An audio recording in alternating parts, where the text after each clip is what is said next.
agreement, though. Yeah, I mean, they need to with the tickets, man. It's crazy, man. But most people that have them aren't. They're not really Raider fan. They bought them for the profit. Yeah, there's a lot of people that have casinos and stuff like that, but like I always give the prime example. The first time I ever sat in the black hole, like Yeah. because my seats used to be in the back, and then I was like, oh, I'm gonna buy some black hole seats. And I was right next to Rilla, and the guy next to me, oh my god, rice in my throat. The guy next to me was in golf gear still, like he had a tee in his ear and his pocket. And was wearing golf shoes, and it was It was whenever we played the Redskins, and I'll never forget that. I'm like, we're not the same. And then there was two other old school Oakland Black Hole members screaming at the guy because he had a flag. And I always forget her name. One of the girls went up and yanked his flag out of him and threw it, and security just laughed. Like, dude, you can't do that down here. This whole row is just Oakland fans. Like, it only goes like 2 rows up. These are all Oakland fans. You can't do that. And I was dying. I'm like, bro, it's just different, man. For sure. Yeah, different for sure. But I talked about it today. We'll get a couple people in here, but I talked about it today on X and on my Instagram. The resale market is killing home games. I actually had a conversation with one of the ticket reps whenever we played the Steelers last year, the year before, whatever it was. It was the highest market ever for a resale game in NFL history. 70% of tickets, 70% of original tickets were sold the Raiders Steeler game at Allegiant. And it was about 65 to 75% Steeler fans were there. It was nuts. So I to me, it's the resale market's killing it. That's why I pulled up the things with the Golden Knights, and I talked about it too. The Knights had this thing called the Knights Pledge, which I'm in agreement with. You can't sell your playoff games. You only can sell a percentage of your tickets, and you better have a damn good reason for not going. And for people that have 50 seats, it's gonna make them sell their PSLs. And I think that's true. Once we start winning and we have a playoff game and it's not a home game, I think Mark will make the call and make it so we can't sell a lot of our seats. The Warriors did it. The Knights did it. Other teams have done it in the past. The NBA, it's a little bit easier because it's smaller stadiums. But I'm in agreement with that. And it helps people that aren't PSL holders because it doesn't price you guys out. You can go to more games. Like, I get pissed when I see a ticket for $1,500 a piece. I'm like, Jesus Christ, dude. I'm like, that's so much money. Like, people can afford that shit. It prices a lot of people out. A lot of people don't want to go for that. You know what I mean? Like, it's like that Dallas game last year. It was like $1,200, dude. Like that is crazy. You know what would you rather do? Take you and your family to Disneyland or go to a Raider game? Because that's what you're. It's a no-brainer, man. It's a no-brainer. Yeah, it's a no-brainer. You know? Yeah, it does suck, and I felt like that was going to happen once the Raiders moved here because most people bought it for the profit. Most people aren't Raider fans; they bought it for the profit. And I have a lot of friends that are hardcore Raider fans, and they're like, "I don't want people selling tickets. They won't sell them unless you are a Raider fan." You know what I mean? They were like, if you're not a Raider fan, I'm not selling it to you. And that's just what it is. I wish people had that mentality because a lot of people, they want to give us crap about saying that, well, look at the Raiders, no one shows up. But the problem is that this is a town that's a transit town. People come here to vacation. So, you look and say, hey, well, Raiders play the Bills. Okay, cool. Well, we can go ahead and make a vacation out of this. So then they're going to book that, you know what I mean? So a lot of people, like I said, they get priced out that way because by the Raiders coming and not being like the Golden Knights was like a team that was made for here, right? You're not going to get hardcore Dallas fans or hardcore Charger or Eagle fans that's going to convert to being a Raider just because they're here. So that's kind of what kind of the problem is a little bit to me. But also, like I said, you price out the normal fan, man, because a lot of people look at those tickets and it's crazy. They did that on purpose. Like that's where I talk to people about that. I think they did that on purpose to price out a lot of the Oakland fans because Oakland wasn't fan friendly. But it was fun. Yeah. That's the difference. Yeah. Big difference. It was fan friendly if you were an Oakland fan. That's what it was. They want Vegas to be fan friendly to everybody. And it's we don't have home games, man. It's freaking horrible. Yeah. So it's just I really hope they do something about it. Because people say, oh, it's the market, that's part of the game. No, other teams have gotten against this and saying, like, Green Bay does it. You can only sell so many of your tickets, or you have like a list of people that can transfer it to. And then you can sell them, and that's it. But you're expected to be in your seats. And I think if they did that, it would drive the prices down. It would drive the PSLs down. Because at the secondary market, like, we're not sponsored by Ticketmaster. The NFL is. The Raiders aren't. Yeah. I don't know if they're getting any revenue from that, but they say they're really not. Like, second stream and third stream revenue doesn't go to them. So all it does is hurt the consumers. So I would really love to see them do something about it and regulate it. And I talked to somebody about that prior on the inside. They said it would cost millions of dollars to regulate it. That's why they haven't really done it. It would take more manpower than what they have now. They would have to do zip codes. They'd have to cross-reference. But what the Knights did is they had a Knights marketplace where you were forced to sell your tickets to if you had to. So they're like, they tracked it. They said, okay, hey, Greg sold all of his tickets. Why? Why did Greg sell all of his tickets? Oh, Greg's a reseller. All right, let's pull his PSLs. Stuff like that. I thought I heard last year somebody had one of the games that was like high profile game. I don't know if it was the Texans or something. They only sold it to people. You had to be like in that zip code or something to like buy it or something like that. They monitor zip codes. So like they would do like Dallas area, certain area. Like for us, we could do LA area. It might mess it up in charge games. We do LA area, Vegas, the Bay Area. Different parts of California, because that's where the Raider fans are. And if you got somebody, hey, you got a Green Bay game and there's 30,000 tickets being sold to Wisconsin zip codes, give them a section. Give them a section. I think you have to regulate it somewhat because season tickets are sold out. They're sold out. There's stuff on the PSL marketplace, but they're sold out. We don't have a single seat. There should not be an empty seat at most of these games, and there is. So it's just. I know a lot of people too. They say like they sell the ticket outright. You know what I mean? To sell to you because Ticketmaster does take a big chunk. So some people are like, "Hey man, I can give you a ticket for like $220." You know what I mean? Because I'm not sure exactly the chunk that they do take out, but I know a lot of people do complain about that as well. So some of the Facebook places are a little bit better. I know I'm not going to say what they charge, but it's way less than Ticketmaster, way less. And I've used them personally. I'm like, hey, can you get rid of this ticket at face value? And like I've even taken, hey, I'm going to take a hit of, their fee just to get rid of it. I was like, it has to be a Raider fan, done, and it's gone within 10 minutes. So I think they're going to start to regulate that a little bit, especially if we make the playoffs. Watch. They're not going to let them sell the playoff games because if we get a home playoff game in Vegas, they're like, hey, you guys can't transfer, you can't sell, has to be in Vegas, you have to get approval, and if they do that, it's going to be hilarious. And I know that the casinos are going to get more pull, but like the average folk that have 2 or 4 tickets, they're going to regulate us, and I can see it coming. Yeah. Let me see. So what do you think about Kirk Cousins today with 5 TDs, man? I saw that. What did you think? I mean, I think Mendoza had another 2, so that it shows our defense is not as great as we thought it was. The coverage was a little bit soft in the Arizona game. I kind of saw that coming. You're not blitzing. Your starters aren't in. It's a bunch of new guys. Created no pressure, man. Secondary created like no pressure at all, man. And we didn't do any pressure up front, and then our secondary was getting burnt. They had a couple incomplete passes, no INTs. Yeah. So I think today was just like, all right, we're going to beat them up. Kirk's accurate. If Kirk doesn't have pressure, he's going to burn you. He's accurate enough. So I think we saw that today. It's gonna make the players better. Yeah, and we need that too. Because like I said, the secondary, man, the defense was like not there, bro, and everybody was talking about that on X. And I also told my boy too. It's a lot of young players that's trying to get their spot.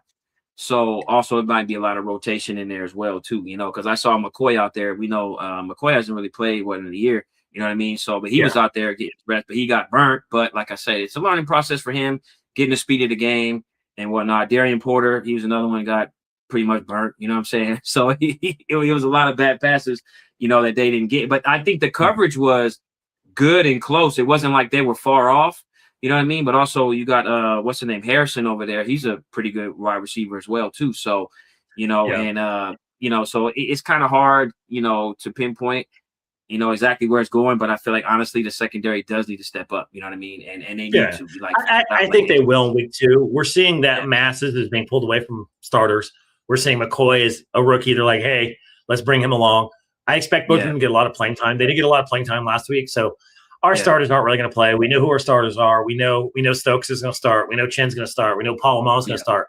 So they're pushing Stukes at free safety. They're pushing Masses as an outside corner. They're pushing McCoy. They want these guys to get reps because none of them are expected to start this year. I think McCoy's the only one that's expected to start somewhat near the end of the year, and that's probably only if an injury happens. I think he's going to be like that.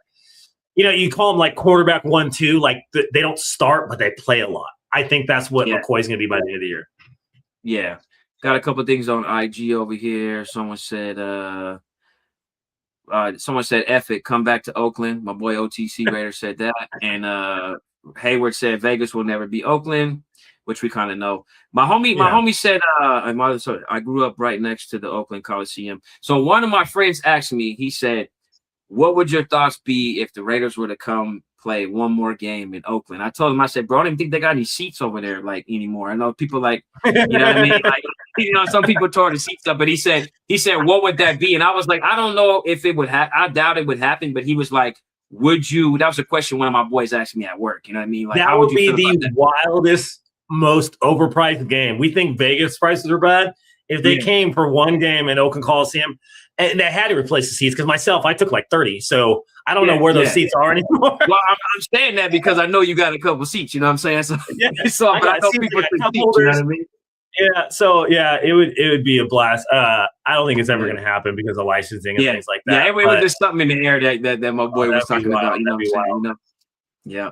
What about benching Besh week 2? What you think about them? So I think one thing with Besh, Besh showed he's a game guy versus a practice guy. I think in practice he wasn't being targeted because they wanted to see what these rookies can do. But in the game, he wasn't even in the game. He wasn't getting super separation. But when the ball was there, like the touchdown pass, perfect throw. Yeah. It was a perfect throw. It was between two defenders. Besh knew where to go. It was in zone coverage. He dropped between the guys, and Mendoza threw it at his ankles, like his thighs. So he caught it, dropped him. So not only did he put it in the perfect spot, Besh knew how to catch it, and he was protected while he caught it. I saw that. I'm like, that's an NFL throw, because like somebody like Geno Smith, AOC, they would have hit him in the chest, and he would have got cracked. He's like, no, we're going to protect you. That was perfect on both ends. That was perfect on both ends, man. When I saw that pass, I was like, man, this is like really like a straight up NFL throw right there. You know what I'm saying? Yeah, it was an NFL throw. That is the best way to explain it. That is a NFL caliber throw, regardless of how short it was. Yeah. And Besh guy, like I said, he was quiet. But go ahead. No, I was like, he didn't get as much separation as I wanted in most of his catches either. That was the thing that he was still being guarded very well. But the thing is, the 50-50 ball he can get. It reminded me of like a bigger Hunter Renfrow, but not as crisp route running. Yeah. Because Hunter would just juke the hell out of people. He just couldn't run away from them. So like, you know. And it's weird because he would like juke, and then right when he got that little bit of separation, the ball's like right there. You know what I mean? So he didn't have a lot of separation, and it does kind of remind me of like Besh. You know, he's just a little bit bigger than Renfrow. You know what I'm saying? And he's listed at 215 now, so I think he's gained a little bit of weight. He looks bigger. He looks like he looks bigger when he's going to be that slot possession wide receiver. I think people are knocking him because he's a second round pick. If he was like a third to fifth round pick, people be like, oh my God, he's amazing. But he's a second round. He's expected to get 1,000 yards. I don't think he's going to be that guy. I see him as like tweener that's like 700-800 yards, 5-6 touchdowns. He's always going to be wide receiver 2 because of not the explosiveness he has. But I agree. I agree with that. Yeah, and now we did have some bad news. JPJ. Yeah. He went down in the red zone or something, right? And then I guess he went with the trainer, but I don't know what happened. He twisted his ankle or something, or what? I'm not worried about it. He's a 350-pound man. Like, they beat up their legs. They're all taped up. It's practice. Yeah. He's going to chill for 2 days, and then he's going to play some on Thursday. I'm more worried about Rodgers getting a starting position over him because I want JPJ to start. I think he's skilled enough. Yeah. And it still scares me that Buford has just been given this position. There is no competition at left guard. You hear the competition between Zune at tackle a little bit with Glaze. You hear JPJ and Rodgers, and Buford's just like, oh, hey, you got the job.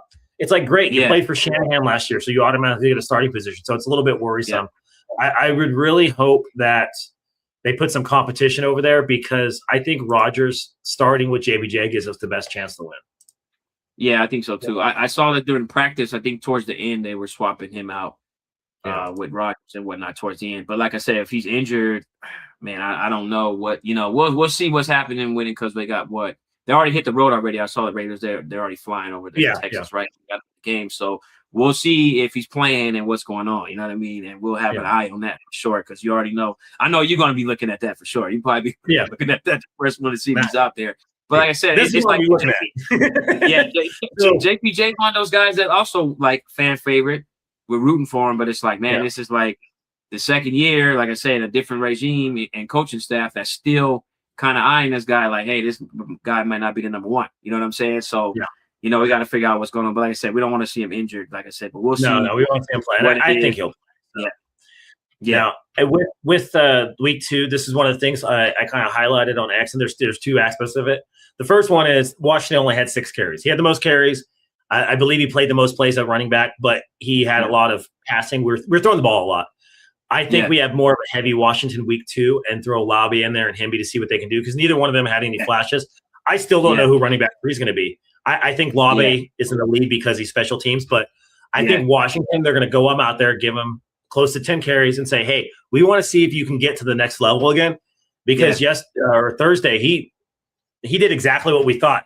He broke that one run. That's what he's going to do. Genty's going to be the wrecking ball, and he's going to come in, and he's just as fast, or if not faster than Genty. He's more explosive, I would say, just not a more complete runner. So he's going to come in and get those long carries. He's going to be that home run guy. And I think we're going to see that in week 2. I think he's going to get 10 carries. I think he's going to have another 40 to 60 yards, and he's going to break one for like 15. I expect a really heavy, because they want to see what they have.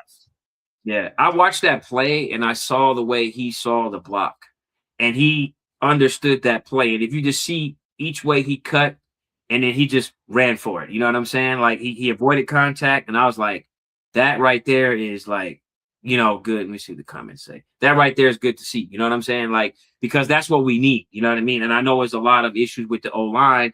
The O-line seemed to look a little better to me, honestly. What do you think? When I saw it, it looked a little bit better. I know they had a sack.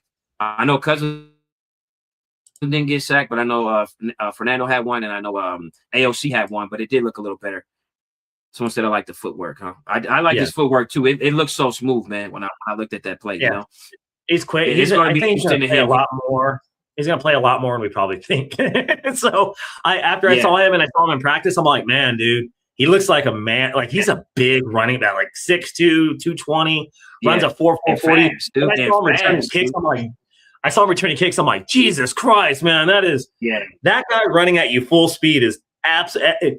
If you're a wide receiver 5 or a rookie cornerback that's undersized or maybe not as skilled, and you got a actual legit running threat that's 6'2", 225 running full speed at you at 4.3 speed, that's fucking terrifying. He's going to return kicks. And it was like, that's stupid. He's too big. I'm like, I guarantee they're going to put him back there because of his athletic ability. Him and Benson, they're going to put him back there to see what's going on. And I was like, it's probably not going to happen that much because he's going to get so many carries. And if he gets hurt, that's detrimental. So I was like, but they're going to be practicing it just because of his athletic ability.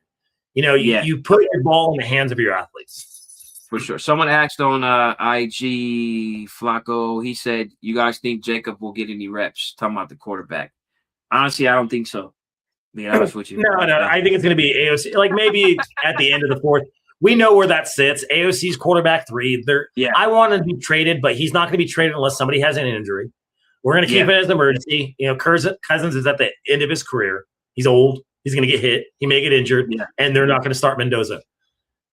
If Cousins gets hurt, watch. They're going to put AOC in the game. Just watch. And people are going to be. We talked about that, man, and I was like, dude, and the fans are going to be going booing Kubiak and questioning him. And does he deserve to be a coach? It's like, dude, he doesn't want to start Mendoza. It's his rookie year. Let him be. We get it. They've already said it. Him and Brady already said it. We already know what's going on.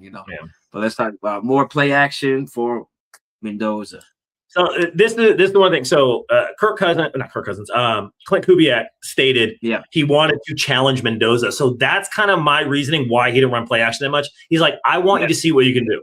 So he had a clean pocket most of the plays. It was like 12, 13 plays. He had a clean pocket. Did well, 70% completion percentage. Only ran play action twice. The run game was there, and it was a threat. We just didn't use play action. So I expect to see more play action. I expect to see some bootlegs and rollouts. That's what Mendoza can do very well. So I expect to see that. And with that play action, it buys you that extra second or two to throw the ball deep. And we really didn't see that in week 1. So I think they might do that a little bit. Get Washington going, run a play action, and let Mendoza rip it a few times, or AOC. So I think that's going to happen. Go deep. I want to see him go deep, man. I want to see a nice nobody went deep last week. It was frustrating. I want to see a nice deep ball, man. Like, you know what I'm saying? And And also when I looked at those plays, it was no like easy plays. They ran some pretty hard plays. It was nothing like we're just running no basic stuff.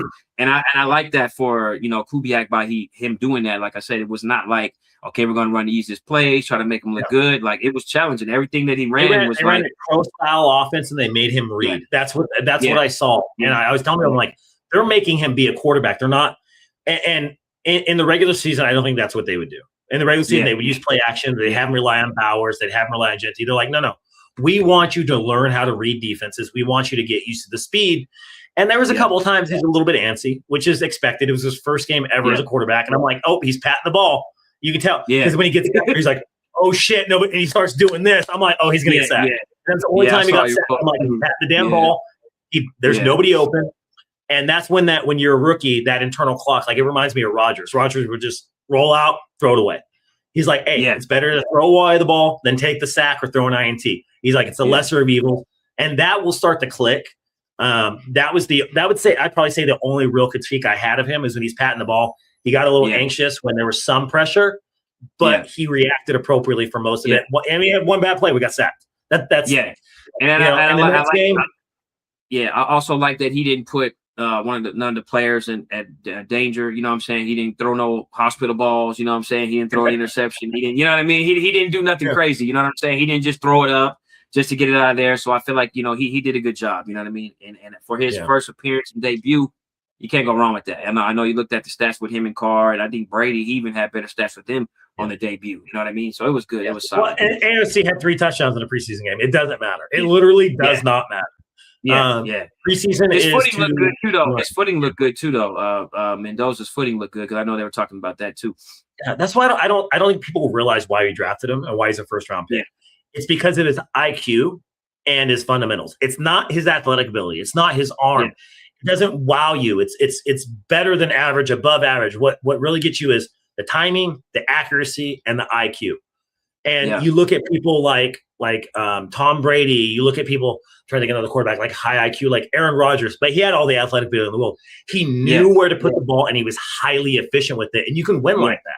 So I think that's why they drafted him, not because of the cannon, not because he can run a 4.4 40, not because he's just a massive human being. No, they got him because of the high IQ, and you saw that in the game. Yeah, he was looking. He saw the plays. He was looking. I saw him roll out, look this way, see he was open, didn't make no mistakes, and he didn't rush. So I'm looking forward to seeing this week as well, coming up in 2 days on Thursday against the Texans. So that's the next preseason game, you guys. Texans, I think the spread is like 0.5 or something like that. So they're going to be going on the road. It's going to be a little bit different. Yeah, it's even. It's going to be a little bit different on the road, a little more style. I took the over. 40.5. That's what I bet higher on the over. I think it's playing 2-1 right now, so I bet that. Yeah. But hopefully we score at least 20 points, man. At least 21. I mean, I'm just getting flashbacks to last year's offense. I'm like, oh, we scored a touchdown. Oh, we scored another one. Now we're going to score the rest of the game. I want to see. Preseason games are always slow. The passing game's not there. They don't. So 20 points is good. You're not going to see a blowout. The Texans have a good defense. And they got a good rotation. So they do. We'll see. We'll see what happens with that. For sure. All right, man. Appreciate you guys tuning in.